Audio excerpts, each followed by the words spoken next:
जय हिंद दोस्तों, मैं सतीश स्वागत करता हूं आपके channel exam practice with Satish में। तो आज हम लेकर के आए हैं प्रैक्टिस सेट नंबर 57।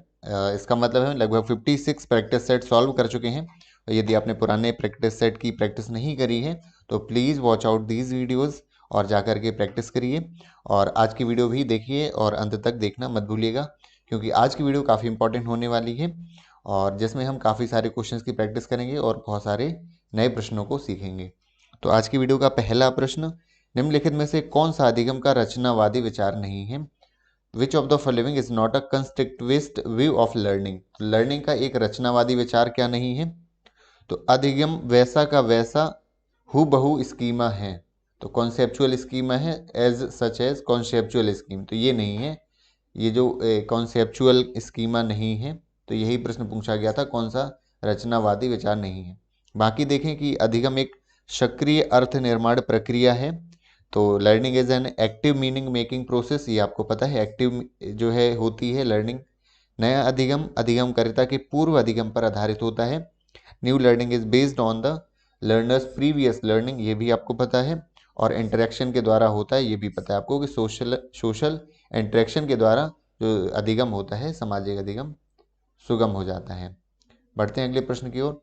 कौशल प्रदर्शन जो कि स्किल परफॉर्मेंस है को सुविधाजनक बनाने के लिए किस प्रकार की फीडबैक या प्रतिपुष्टि अधिक प्रभावी है? तो आपके ऑप्शन है इंफॉर्मेटिव फीडबैक, पॉजिटिव फीडबैक और तत्काल होता है या नकारात्मक। आपका जानकारी सकारात्मक, तत्काल या फिर नकारात्मक। तो कौशल प्रदर्शन को सुविधाजनक बनाने के लिए तत्काल प्रतिपुष्टि सबसे अधिक प्रभावी होती है, क्योंकि जब बच्चा कोई परफॉर्म कर रहा होता है, या तो एग्ज़ाम में या फिर कोई आपके स्पोर्ट में, कोई अदर एक्टिविटी में, यदि आप उसको इमीडिएट फीडबैक देते हैं तो वो तुरंत अपनी गलतियां भी सुधारता है और आगे बढ़ने के लिए प्रेरित होता है। इसलिए उसका क्या होता है, स्किल जो है वो परफॉर्मेंस सुधरती है। तो यही इसका सही उत्तर हो जाता है। बात करें जानकारी प्रतिपुष्टि या इन्फॉर्मेटिव फीडबैक क्या कहलाता है? इन्फॉर्मेटिव फीडबैक ये कहलाता है कि कुछ इन्फॉर्मेशन, यदि कोई परफॉर्मेंस कर रहा है, चाहे एग्ज़ाम में है स्पोर्ट में है, उसको इन्फॉर्मेशन नहीं है किसी रूल के बारे में, किसी चीज़ के बारे में, तो वो हम देते हैं उसे, जिससे वो सीख जाता है। तो ये इन्फॉर्मेटिव फीडबैक कहलाता है। एक इन्फॉर्मेशन के रिगार्डिंग यदि हम फीडबैक देते हैं, फीडबैक में इन्फॉर्मेशन प्रोवाइड कराते हैं, तो वो कहलाता है आपका इन्फॉर्मेटिव फीडबैक। पॉजिटिव फीडबैक पता है, किसी को हम मोटिवेट करते हैं, मोटिवेशन टाइप का जब हम फीडबैक देते हैं, वो एक सकारात्मक फीडबैक कहलाता है। और नेगेटिव नेगेटिव जनरली हम क्लासरूम टीचिंग में या कहीं भी यूज़ में नहीं लाते हैं, क्योंकि नेगेटिव फीडबैक कहीं ना कहीं डिप्रेशन, एंजाइटी, ये सब बीमारियों को लाता है और बच्चों में नेगेटिव इफेक्ट आता है नेगेटिव फीडबैक से। तो क्वेश्चन जो था कि कौशल प्रदर्शन स्किल परफॉर्मेंस को सुविधाजनक बनाने के लिए इमीडिएट फीडबैक जो है अधिक प्रभावी होता है। अगला प्रश्न हम देखते हैं। अगला प्रश्न है, शिक्षक द्वारा पाठ पढ़ाने के लिए तैयार की गई योजना क्या कहलाती है? बहुत ही सिंपल क्वेश्चन है कि लेसन के लिए जो प्लान तैयार किया जाता है वो लेसन प्लान आपका कहलाता है। जो लेसन जो है, कई सारे जो लेसन से मिल करके क्या बनता है, एक एक यूनिट बनती है। तो एक जो यूनिट है तो वो यूनिट प्लान कहलाता है। और पाठ्यक्रम योजना, कोर्स प्लान जो है वो जो होता है कोर्स के स्टार्टिंग में। मास्टर प्लान क्या होता है, जिसमें हर तरह के, उसमें लेशन प्लान भी शामिल है, यूनिट प्लान भी है, कोर्स प्लान और अदर एक्टिविटीज शामिल है, वो एक महायोजना मास्टर प्लान कहलाएगा। बढ़ते हैं अगले प्रश्न की ओर। निम्नलिखित में से कौन सी सीखने के लिए योग्यता आधारित दृष्टिकोण की विशेषता नहीं है? तो कौन सी कैरेक्टरिस्टिक नहीं है competency based approach to learning? तो जो छात्र हैं, गुणन तालिका का मतलब हो गया आपका मल्टीप्लिकेशन टेबल, जो आप पहाड़ याद कराते हैं टेबल्स, तो उससे अभ्यास कर रहे हैं, याद कर रहे हैं, रट रहे हैं, तो वो जो है एक कंपिटेंसी बेस्ड अप्रोच लर्निंग का विशेषता नहीं होती है। तो यही आपका ए जो है। बाकी देख रहे हैं, प्रत्येक छात्र अपनी गति से सीख रहा है, तो ये विशेषता है। छात्र समूह में साथियों की सहायता ले रहे हैं, तो ये भी एक CBE जो कंपिटेंसी बेस्ड एजुकेशन की विशेषता है। तो जो ऑप्शन ए है वो विशेषता नहीं है, तो केवल ए यही पूछा गया था अपना क्वेश्चन में, ये जो है विशेषता नहीं है। बढ़ते हैं अगले प्रश्न की ओर। सच्चे आत्म अनुशासन का क्या तात्पर्य है? सेल्फ डिसिप्लिन जो होता है वो इम्प्लाइज, तो सामाजिक रूप से स्वीकार्य व्यवहार, सोशली एक्सेप्टेबल बिहेवियर, तो ये हो सकता है। बाकी ऑप्शन देख लेते हैं। Socially acceptable behaviour based on the fear of punishment misbehaviour, तो ये नहीं है। यदि हम कोई कार्य ऐसा करें कि हमें सजा मिलेगी, देखिए हम मान लीजिए धर्म को मानते हैं, पूजा करते हैं भगवान की, इसलिए करें कि भगवान नाराज ना हो जाएं, तो वो आपकी सार्थक नहीं है। यदि समाज में हम कोई सत्य सच बोल रहे हैं, इसलिए बोल रहे हैं कि हमें कोई डर है, तो डर के कारण यदि हम बोल रहे हैं तो वो एक सेल्फ डिसिप्लिन आपका नहीं कहलाएगा। आपके खुद से वो निकलना चाहिए। आपकी मोरल वैल्यूज, मोरल चीज़ें आपकी निकलनी चाहिए। सत्य असत्य आप खुद से ही पहचान पाएं बिना किसी डर के। शामिल नैतिक और सामाजिक मुद्दों की समझ के आधार पर सामाजिक रूप से स्वीकार्य व्यवहार है। तो यही है, शामिल नैतिक और सामाजिक मुद्दों की समझ के आधार पर आपको समझ होनी चाहिए जो मोरल चीज़ें हैं और सोशल इशूज़ हैं, उसके आधार पर आप सामाजिक रूप से स्वीकार्य व्यवहार करते हैं, यही इसका सही उत्तर हो जाएगा। तो वो सेल्फ डिसिप्लिन के अंतर्गत आएगा, आत्म अनुशासन के अंतर्गत आएगा। नियमों विनियमों के अपरिवर्तनीय पालन, इसका मतलब आप उसका पालन करें जो नियम बनाए गए हैं। तो ऐसा तो नहीं, कई बार सामाजिक नियम जो हैं समय के साथ चेंज होने की ज़रूरत होती है, मॉडिफिकेशन की ज़रूरत होती है, तो हमें अपरिवर्तनीय पालन के आधार पर व्यवहार नहीं करना है, वो सेल्फ डिसिप्लिन में नहीं आएगा। ऑप्शन थी इसका करेक्ट आंसर हो जाएगा। बढ़ते हैं हम अगले प्रश्न की ओर। निम्नलिखित में से कौन सा अभ्यास अधिगम अक्षमता जो लर्निंग डिसेबिलिटी हैं, आपने बहुत सारी पढ़ी हैं, डिस्कैल्कुलिया, डिस्ग्राफिया, डिसलेक्सिया, तो अधिगम अक्षमता वाले विद्यार्थियों का समावेशन, इंक्लूजन, समावेशी शिक्षा आपको पता है, जिसमें हर तरह के बच्चों को, चाहे वो लर्निंग डिसेबिलिटी वाले हों, चाहे CWSN चाइल्ड हों, और चाहे जिस बैकग्राउंड से चाइल्ड आते हैं, सभी को एक साथ एक कक्षा में जब पढ़ाया जाता है, वो एजुकेशन दी जाती है, उसे इंक्लूसिव एजुकेशन कहा जाता है। तो समावेशन सुनिश्चित करने में प्रभावी होगा कौन सा अभ्यास? तो अभिव्यक्ति केवल निश्चित विधा की अनुमति दें, तो विफलता का आरोपण क्षमता की कमी को माने, तो ये तो नहीं होगा। बहुत लंबे और बारंबार दत्ते कार्य दें, ऐसा भी नहीं होगा कि आप बहुत सारे असाइनमेंट दे रहे हैं फ्रिक्वेंटली। जानकारी प्राप्त करने के लिए कई विकल्प प्रदान करें, बिल्कुल ये हो सकता है। जब आप कोई पढ़ा रहे हैं, कोई इन्फॉर्मेशन दे रहे हैं, कोई टीचिंग कर रहे हैं, जब आप कई विकल्प प्रदान करें उनको, या कई तरीके से बताएं आप, है ना, कई अल्टरनेटिव्स प्रोवाइड कराते हैं, तो उनमें सभी प्रकार का इंक्लूजन हो जाएगा, राइट। तो ये आपका सही हो जाएगा। जैसे आप इन्फॉर्मेशन दे रहे हैं तो ऑडियो विजुअल फॉर्म में दे रहे हैं, तो जिनको सुनाई मान लीजिए कम दे रहा है, तो इसीलिए स्पेशल एजुकेटर की भी नियुक्ति की जाती है स्कूल में, ताकि वो ऐसे बालकों को पहचाने।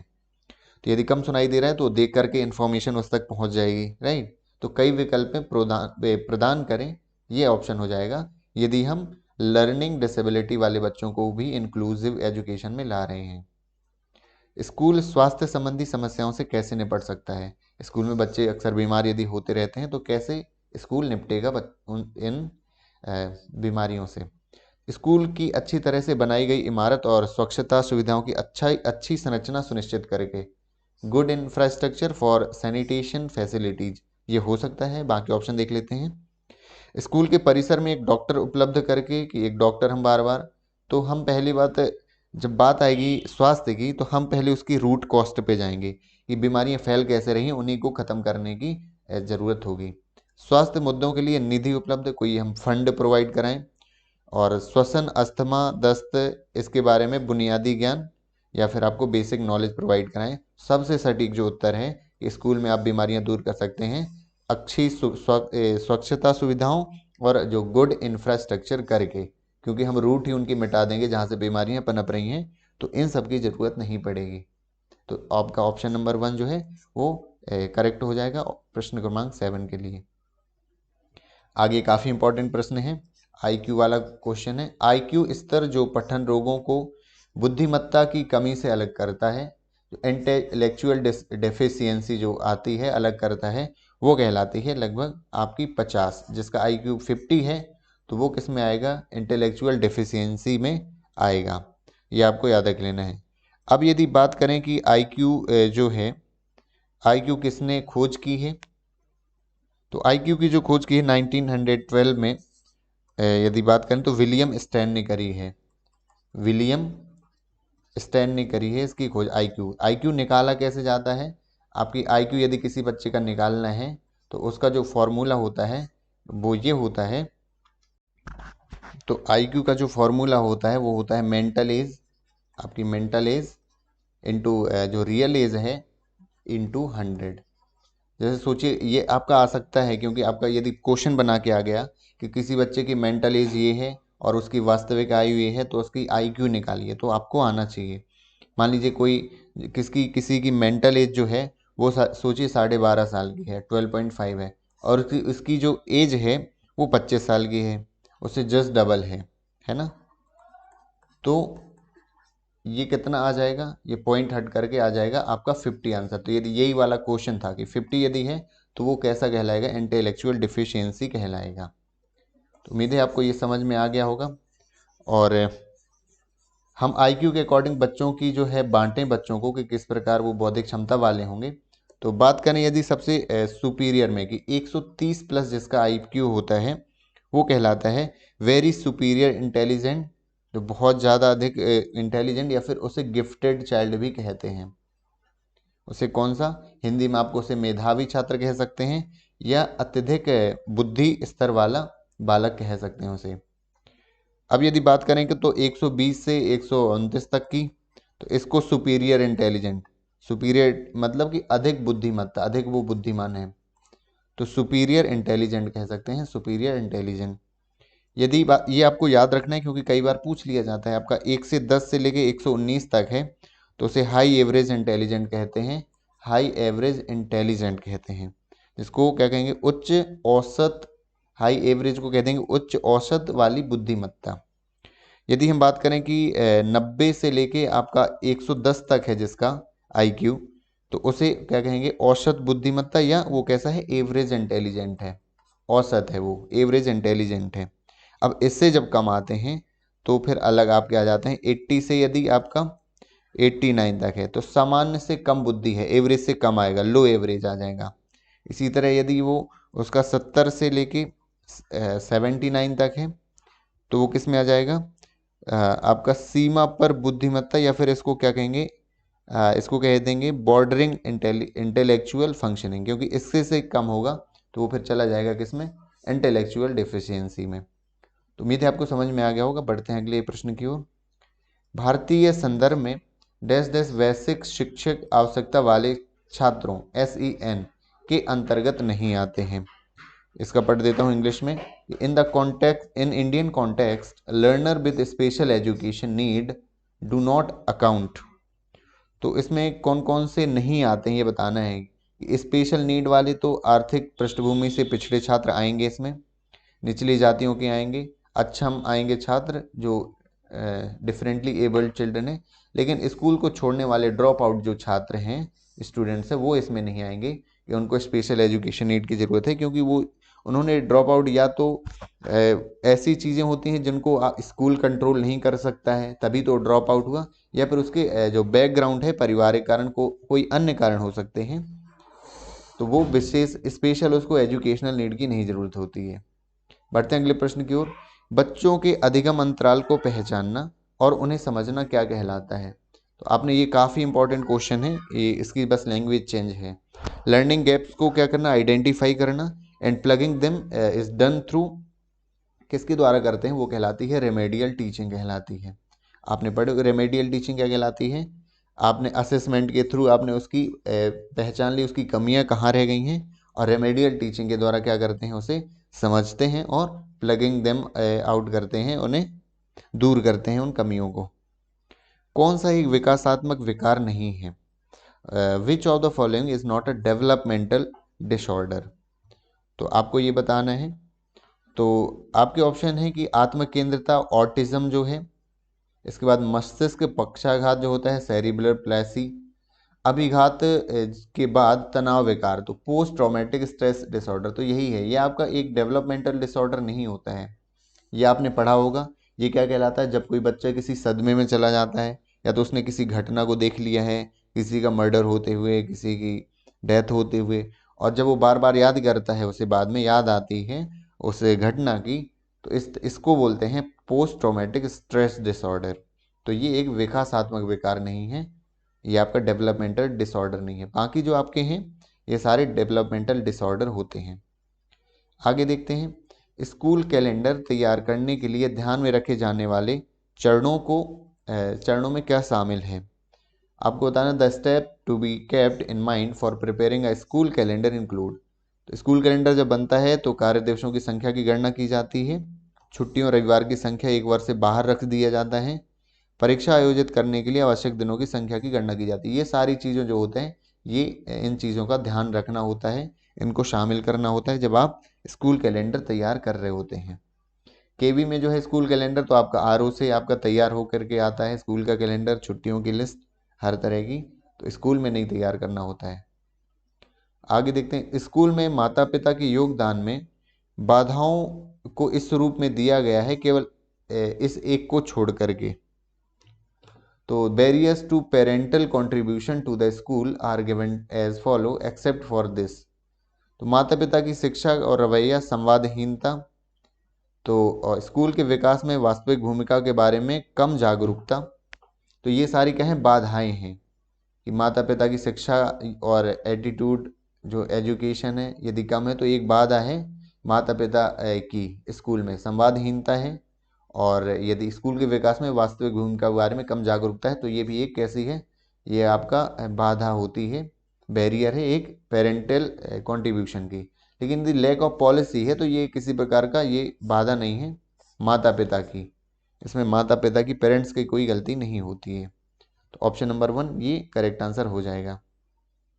अगला क्वेश्चन देखते हैं, स्कूल निम्नलिखित के साथ साझेदारी बनाकर संसाधनों और कर्मचारियों को साझा कर सकते हैं, पाठ्यचर्या वितरण विकल्पों का विस्तार कर सकते हैं। तो ये इसका सही उत्तर है पड़ोसी स्कूल। जो कर्मचारियों और संसाधनों को साझा कर सकते हैं तो ये क्या होता है, ये पड़ोसी स्कूल इसका आंसर हो जाएगा। जैसे बता दूं कि जो मेरा केंद्रीय विद्यालय है उसमें क्या होता है कि पास में ही नवोदय विद्यालय है, तो काफ़ी सारे जो आपकी जो रिसोर्सेज हैं, बुक्स वगैरह हैं लाइब्रेरी की, ये सारा होता रहता है एक्सचेंज, जिससे दोनों स्कूलों के बच्चे जो हैं आराम से जो दिक्कतें हैं, जो प्रॉब्लम्स है वो अपनी दूर कर सकते हैं और डेवलपमेंट में आगे बढ़ सकते हैं।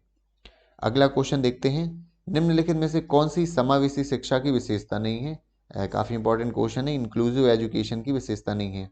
अभी जस्ट मैंने बताया है आपको, ये विकलांग बच्चों की देखभाल से उसकी शिक्षा और व्यक्तिगत विकास के लिए सेवा में बदलाव है, और समावेशी शिक्षा एक सतत प्रक्रिया है, ना कि एक स्थिति या उत्पाद है, ये भी सही है।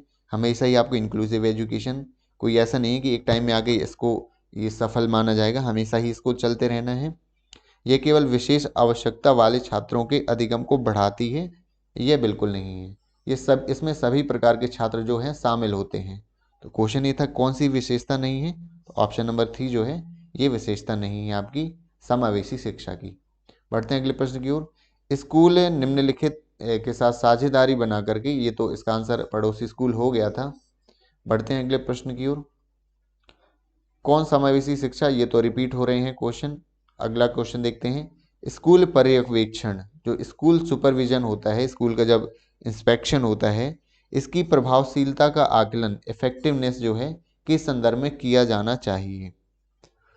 तो आप देखिए कि अधिक से अधिक सामुदायिक संतुष्टि, कम्युनिटी को सेटिस्फैक्शन हो जाना चाहिए, अधिक से अधिक व्यक्तिगत पर्सनल सेटिस्फैक्शन, कक्षा में दुर्व्यवहार में कमी, यदि रिड्यूस हो जाता है क्लासरूम मिसबिहेवियर तो आप मानेंगे प्रभावशील, या फिर शिक्षा के लक्ष्यों की ओर अधिक से अधिक छात्र प्रगति, तो ये सही हो जाएगा। यदि आपके स्कूल सुपरविजन से क्या हो जा रहा है, अधिक से शिक्षा के लक्ष्यों की ओर अधिक से अधिक छात्र प्रगति हो रही है, पीपल प्रोग्रेस हो रहा है, तो आप क्या मानेंगे कि ये जो स्कूल सुपरविजन है वो एक इफेक्टिव रहा है। बढ़ते हैं अगले प्रश्न की ओर। अगला प्रश्न है कि एफएलएन के अनुसार शिक्षा शास्त्र है, पेडागोगी का मतलब क्या है। तो आपके ऑप्शन है कि बच्चों का मार्गदर्शन करना, गाइड द चाइल्ड, बच्चों का नेतृत्व करना, शिक्षित करना, समझना। जो एफएलएन में कहा गया है वो कहा गया है टू लीड द चाइल्ड, कि बच्चों का आप नेतृत्व करें, तो यही पेडागोजी शब्द का अर्थ है एफएलएन के अनुसार। आगे देखते हैं, प्राथमिक चरण के एक बाल केंद्रित पाठ्यक्रम को किस पर ध्यान केंद्रित नहीं करना चाहिए। बाल केंद्रित तो पता है आपको पाठ्यक्रम होता है चाइल्ड सेंटर्ड प्राइमरी स्टेज में, तो किस पर फोकस नहीं करना है हमें। सामुदायिक जीवन के साथ सामंजस्यपूर्ण समायोजन, तो ये तो करना है हमें, कम्युनिटी के साथ करना है। बच्चे के व्यक्तित्व का विकास, सामंजस्यपूर्ण विकास, तो ये भी होना चाहिए। रुचियाँ, योग्यता, क्षमता, इन पर भी ध्यान रखना है। तो मौद्रिक लाभ के लिए बच्चों की क्षमता, children's ability for monetary gains, तो ये नहीं होना चाहिए आपका, इस पर ध्यान नहीं केंद्रित करना है कि मौद्रिक लाभ के लिए बच्चों की क्षमताओं का आप उपयोग कर रहे हैं। बढ़ते हैं अगले प्रश्न की ओर। आज की वीडियो का आखिरी प्रश्न है ये, एनसीएफ 2005 के अनुसार छात्रों के लिए भौतिक रूप से असुविधा पैदा करने वाला साधारण अंश है। जो एनसीएफ के अनुसार जो क्या है कि general aspect which is a physical inconvenience to children. Option है आपकी, रक्षा करने वाले पाठशाला के कर्मचारी, स्टाफ जो है, समीप जो पास की पाठशाला है, वेल इक्विप्ड टॉयलेट, या अधिक वजन की थैलियाँ। जो स्कूल बैग यदि ओवरबर्डनड है तो ये कैसा है, एक असुविधा पैदा करेगा, इनकन्वीनियंस पैदा करेगा बच्चों के लिए भौतिक रूप से। ये कैसा, ये एक बार कॉन्सेप्ट भी आया था कि learning without burden, learning without burden मतलब कि बिना वजन के आपको क्या है सीखना। तो इसमें एक बार बीच में ऐसा चला था कि प्राइमरी जो बच्चे हैं वो स्कूल में बैग रख करके आते थे, सिर्फ लंच ले जाते थे घर में, उनका बैग वहीं रखा रहता था और वो अगले दिन आकर के फिर से अपना बैग उठाया, उनने वहाँ पढ़ा और वहीं रख के बैग आ जाते थे। लेकिन इससे काफ़ी सारी प्रॉब्लम्स हुई, पढ़ने में काफ़ी उनकी प्रोग्रेस में बहुत कमी आई, इसलिए इसको भी बंद कर दिया गया था। तो उम्मीद है आपको ये वीडियो पसंद आई होगी, और यदि लगातार आपको हमारी वीडियो पसंद आ रही हैं और आपके लिए हेल्पफुल हो रही हैं तो प्लीज़ हमारी वीडियोस को लाइक करिए और शेयर करिए, ज़्यादा से ज़्यादा अपना सपोर्ट दिखाइए और हमारे चैनल को सब्सक्राइब करिए। ये जो हमारी सारी पीडीएफ है वो टेलीग्राम चैनल पे अपलोड कर दी जाती हैं, जिसकी लिंक आपको डिस्क्रिप्शन में दे दी जाती है। Thank you so much for watching this video. मिलते हैं अगली वीडियो में।